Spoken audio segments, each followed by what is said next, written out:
Olá pessoal, sejam muito bem-vindos. Hoje nós vamos falar sobre o imperialismo ou neocolonialismo, que foi a dominação da África e na Ásia no século XIX. Primeiramente, nós vamos entender um pouquinho do termo. Quando a gente utiliza o termo imperialismo, quando a gente utiliza o termo neocolonialismo, se eles dizem respeito a uma mesma coisa, mesmo momento histórico.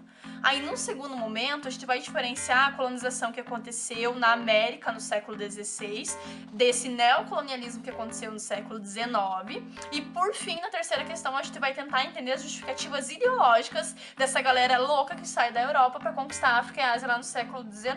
O que eles estavam usando como justificativa para as atrocidades que eles vão cometer nesses continentes. Vamos lá?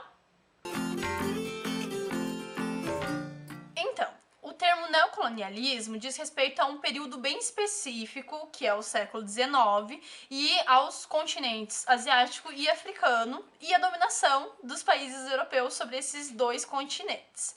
O termo imperialismo já é mais abrangente, diz respeito a toda e qualquer dominação de uma nação, cultura ou povo sobre outra nação, povo ou cultura.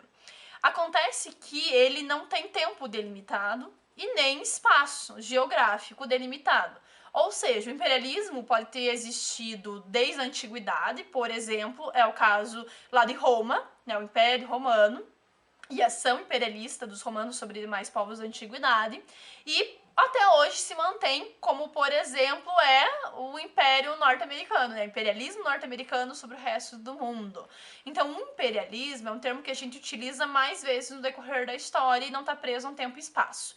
Já o neocolonialismo foi uma ação específica dos países europeus para conquistar a África e a Ásia no século XIX. A gente já vai entender o que eles queriam com isso, como justificaram, mas é importante a gente diferenciar os termos. Ah, mas então por que a gente utiliza os dois termos juntos? Por que quando a gente fala desse período a gente pode falar também sobre o imperialismo? Porque o imperialismo foi utilizado dentro do neocolonialismo, porque essa colonização previu dominação de uma nação sobre outra. Então era uma colonização imperialista.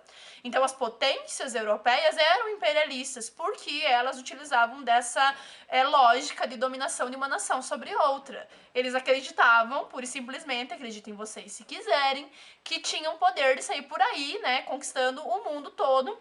Como eles tinham feito na América no século XVI, eles vão voltar a fazer isso. Por isso, neocolonialismo, a nova colonização. Tá, e de que formas esse neocolonialismo podia acontecer? Três principais formas. A primeira é a colonização. Quando eles chegavam num lugar, os europeus, obviamente, chegavam num país lá, africano ou asiático, e diziam, ó, esse lugar aqui é meu, perdeu, já era. Engraçadíssimo, né? Pra não dizer terrível, pensar como que os caras simplesmente acreditavam que tinha o poder já no século XIX, não estamos falando mais da colonização do século XVI. Já no século XIX, acreditar que tinha o poder de sair dominando todo mundo, né? Infelizmente, essa mentalidade imperialista foi baseada em justificativas ideológicas fortes, como a gente vai ver daqui pra frente, e também, obviamente, na força bélica que eles tinham. Mas essa loucura toda foi embasada em justificativas que para aquela época serviram e daqui a pouco a gente vai entender quais foram. Mas aconteciam nessas três instâncias, né? Eles chegavam nesse lugar, diziam que eram donos, mandavam gente da Europa para morar nessas colônias, exploravam, assim como o Brasil foi explorado por séculos por Portugal, e diziam que aquilo lá era domínio deles. Então essa é a primeira forma, a colônia.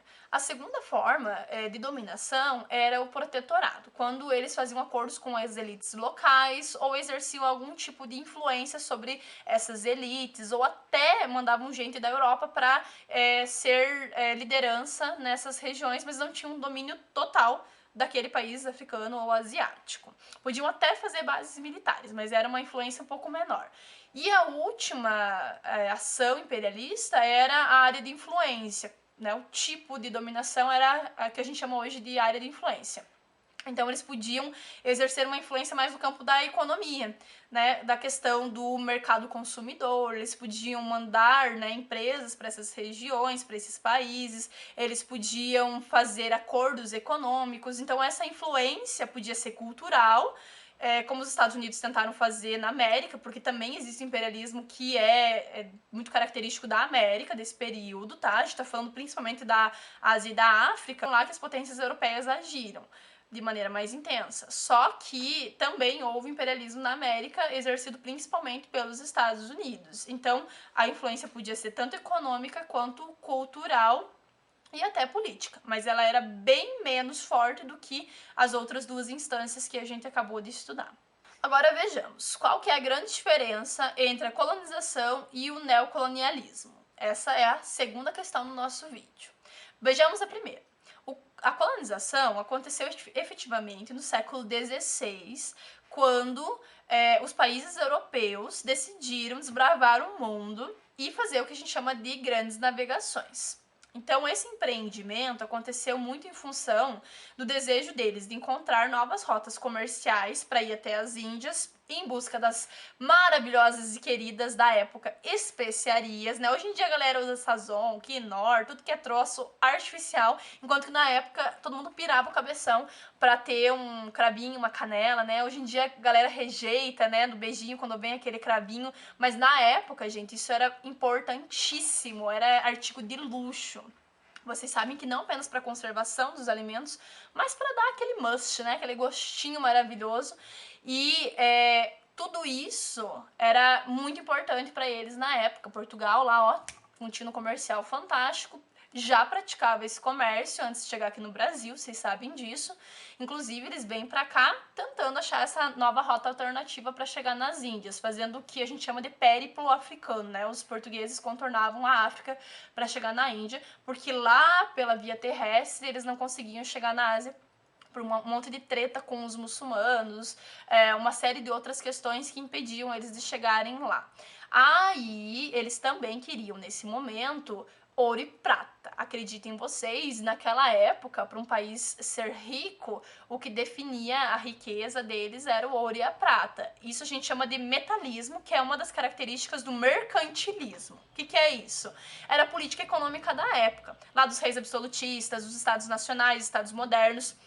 Eles começam a acreditar que uma nação, para ser rica realmente, ela tem que ter ouro e prata, né? A riqueza estava baseada no acúmulo de metais preciosos. Então eles vêm para o resto do mundo e vêm para a América procurando essas riquezas, que no primeiro momento eles não encontram em todo lugar, mas enfim. Só que tem uma outra questão, eles também querem colonizar regiões, então eles querem encontrar territórios que eles possam dizer que são seus. E isso vai fazer com que eles colonizem o Brasil, né? Eles quem? Os portugueses. Nesse período. E outra questão, gente, é que eles precisavam expandir a fé cristã. Vamos lembrar o que está acontecendo lá na Europa, Reforma Protestante, 1517.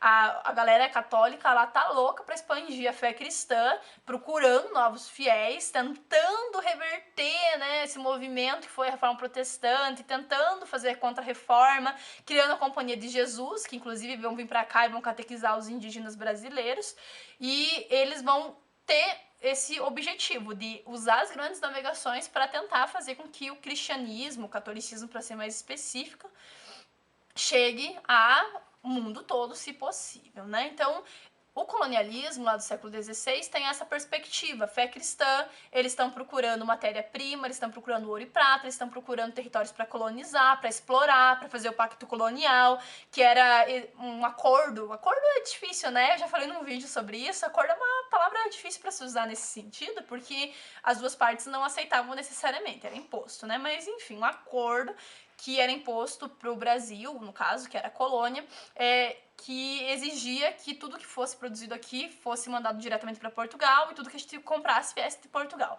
Então, essa ideia do exclusivo comercial, da gente não poder ter indústria, tudo isso era previsto pelo Pacto Colonial.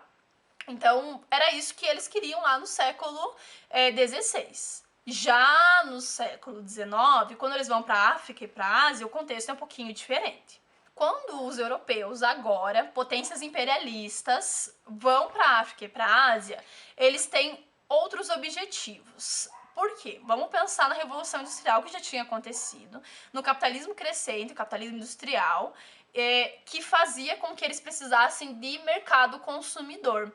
Então, no século XIX, as características são um pouquinho diferentes. Eles vão para a África e para a Ásia para colonizar essa galera toda, porque eles precisam de um mercado consumidor, eles precisam de gente para comprar os produtos que eles estão produzindo lá com a Revolução Industrial. Lembrando que a Revolução Industrial aí já tinha chegado a várias potências europeias e não tinha ficado apenas lá na Inglaterra, né? Não estava limitada mais à Inglaterra. E eles precisam também investir o excedente em capital que eles têm. Tá sobrando dinheiro para investir, digamos assim, daquilo que está sendo produzido lá na Revolução Industrial. Então eles precisam utilizar esse excedente em algum lugar e eles vão escolher a África e a Ásia para utilizar, não no sentido positivo, eles não investir nesses lugares. Eles vão utilizar para justamente produzir cada vez mais e conseguir fazer esse dinheiro girar e crescer cada vez mais, que é a lógica do capitalismo. Lucro, né? Capitalismo selvagem, obviamente. Outra questão também é que eles vão ter excedente populacional. O que é isso? A Europa tava ficando meio lotada de gente e aí eles começam a mandar essa galera para as colônias asiáticas e africanas, justamente para tentar diminuir essa superpopulação que tinha lá, essa lotação de gente. E aí essas pessoas, quando chegavam nas colônias, elas tinham muitos privilégios. Ela podia ser um Zé Ninguém lá na Europa, numa potência europeia. E aí quando ele ia pra colônia, ele era um europeu, ele era inglês, ele era, sei lá, francês. E aí ele realmente ganhava os maiores cargos, ele tinha a possibilidade de ganhar terras, enriquecer. Então muita gente ia em função disso também.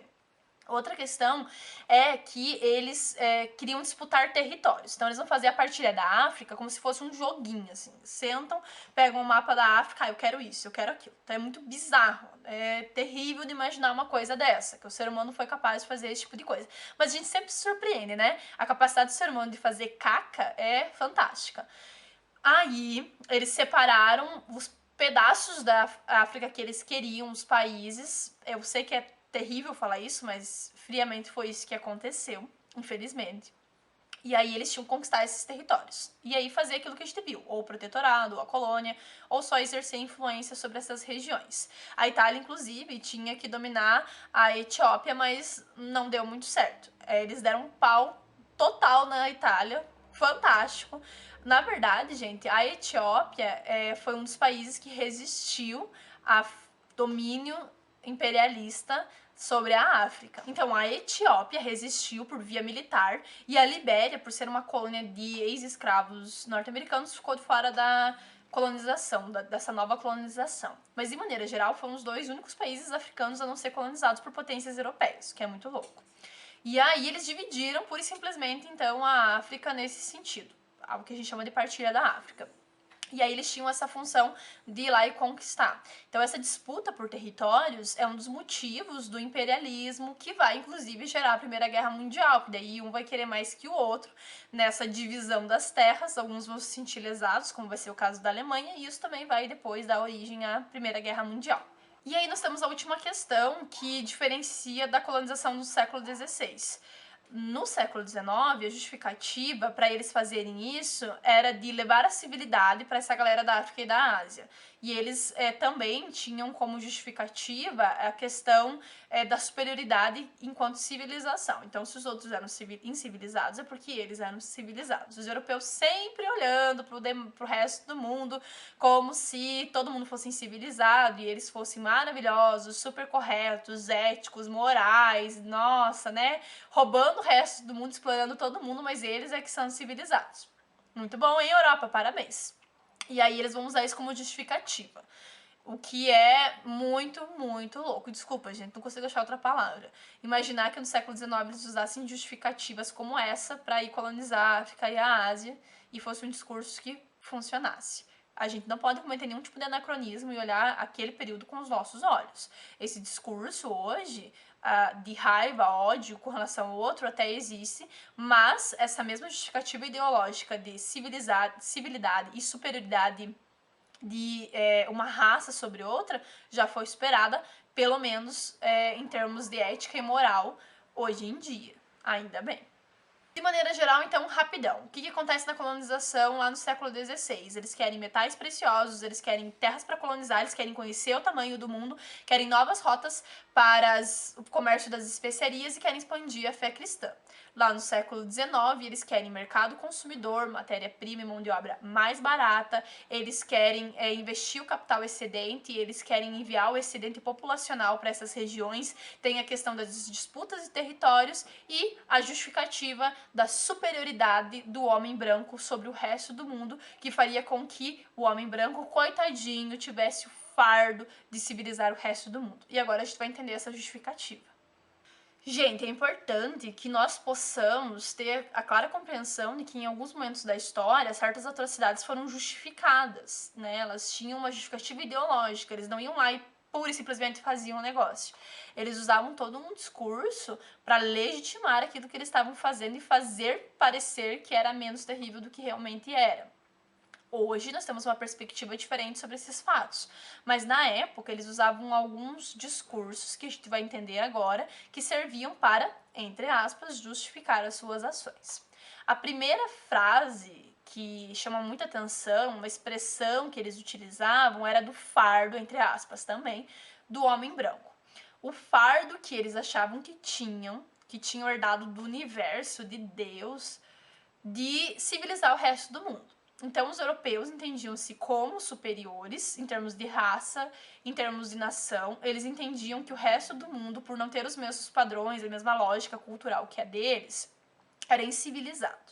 Agora vamos fazer um parênteses. O que é ser civilizado?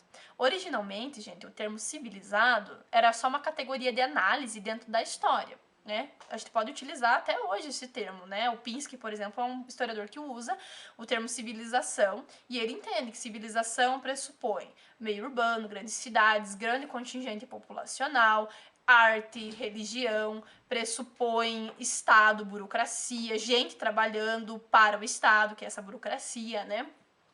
Um líder político, enfim, toda essa estrutura faria com que a gente pudesse olhar para determinados povos da antiguidade e pudesse dizer, ó, isso aqui é uma civilização, isso aqui não é. Por isso que a gente olha para alguns povos e a organização deles não era de civilização. Mas isso não é necessariamente uma forma pejorativa da gente se referir a esses povos.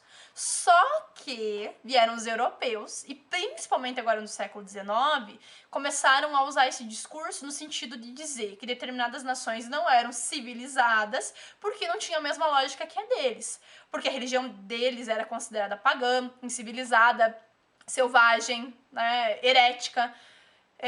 E aí eles começaram também a olhar para os costumes dessa gente, para a própria organização da sociedade, e eles começaram a usar o padrão deles, o modelo deles, os valores deles, e começaram a dizer, não, essa galera é louca, é bárbara, é terrível, a gente tem que civilizar eles, a gente tem que mostrar o que é ser um povo realmente bom, e justo, e ético, e tudo mais. E cristão, obviamente, porque o cristianismo ainda, desde o século XVI, lá é recorrente nesse discurso. A lógica moral cristã. E aí eles começam a usar esse discurso justamente de superioridade para pensar a questão da civilização. Mas originalmente não é assim que a gente utiliza o termo. Eles começaram a dizer que eles eram civilizados e o resto do mundo não era. Aí se tornou pejorativo realmente o uso do termo. Até hoje tem gente que fala, né? Ah, fulano é civilizado. Em que sentido? Seria nessa questão da barbárie, né? A oposição da civilidade seria a barbaridade, a barbárie. Mas, de maneira geral, não é assim que o termo foi pensado originalmente. Aí nós temos uma outra questão também, que é científica. Infelizmente, a ciência também se prestou esse papel ridículo, horrível, terrível, de tentar justificar esse domínio e exploração sobre a África e a Ásia. Então, no século XIX, vão surgir as teorias raciais modernas. A gente chama, nesse sentido, as teorias usadas pela ciência para tentar justificar essas ações. Então eles começaram a dizer que existiam diferentes raças. Então a ideia de raças diferentes vem do século XIX dentro da ciência. Claro que desde que os povos lá na antiguidade já entendiam-se diferentes, eles tinham mais ou menos essa lógica, mas a ideia de raças e divisão das raças vem do século XIX dentro da ciência. E aí eles vão começar a pensar o seguinte, fulano é assim, nós somos assim, tal povo é assim, então nós somos diferentes, e isso geneticamente, biologicamente foi pensado, e isso faz com que alguns sejam superiores e outros inferiores. Então eles vão tentar trazer para o campo do natural. Eu adoro isso, né? É natural. Tudo é assim, né? Como se nada tivesse explicação, nada fosse construído. É natural que homens sejam mais fortes que mulheres. É natural que brancos sejam superiores aos demais povos que naquela época eram chamados de raças. Então eles começam a usar esse discurso do é natural. Então, naturalmente, certas raças são melhores que outras, né? Se tem diferenças entre as raças, entre os seres humanos, então, obviamente, tem gente que é superior e tem gente que é inferior. Então eles vão começar a usar esse discurso, vão inclusive tentar provar cientificamente, medindo o cérebro da galera, tentando fazer uma série de experimentos para tentar provar que realmente, geneticamente, biologicamente, tinha gente que era superior. Inclusive, a própria lógica da guerra provava isso. Eles justificavam que quanto mais forte, no sentido bélico da guerra, o povo fosse, mais superior ele seria. Então eles vão começar a usar esse discurso. Só para fazer mais um parênteses. Hoje nós não utilizamos a ideia de raças. Não tem a raça branca, a raça negra, a raça não sei o quê. Só existe uma raça que é a raça humana, porque nossas diferenças biológicas não são tão fortes e marcantes a ponto de a gente poder se diferenciar em várias raças. Beleza, voltemos para a questão. Como que eles utilizaram esse discurso? Eles usavam a lógica do darwinismo social. O que é esse darwinismo social? Eles pegaram as ideias do Darwin, lá de seleção natural, que dizia que o mais forte na natureza resistia, sobrevivia, enquanto que os mais fracos iam automaticamente sendo eliminados, né? Essa coisa de natural novamente. Então eles vão pegar essas ideias do Darwin que dizem respeito à natureza, não que nós não façamos parte da natureza, né? Nós também somos animais, mas vão trazer para o campo social. E aí eles vão começar a dizer que naturalmente tem pessoas que são superiores, que aí eles vão trazer essa discussão para a lógica das nações. Os alemães, os europeus, de maneira geral, são superiores a demais povos do mundo. E não são só os africanos, são os asiáticos, são os americanos, a galera toda. Todo mundo, na lógica deles, vai ser inferior porque biologicamente nós somos assim construídos. As coisas aconteceram assim. Somos fortes, aí a gente vai pegar esse fardo nosso, entre aspas, novamente, coitadinhos que somos, vamos pegar o fardo que nós temos e vamos levar a civilidade para essa galera. Pobre coitado do europeu, né? Vai lá explorar todo mundo e ainda utiliza a desculpa de que ele tá fazendo um favor para a humanidade. Parabéns, Europa, novamente. Então, esses são os 4 elementos principais desse discurso. As teorias raciais modernas, o darwinismo social, a ideia de fardo do homem branco e a ideia de civilidades. Então é isso, pessoal. Espero que vocês tenham entendido. Qualquer dúvida, estamos aqui. Tentem responder as 3 questões. Até mais. Obrigada.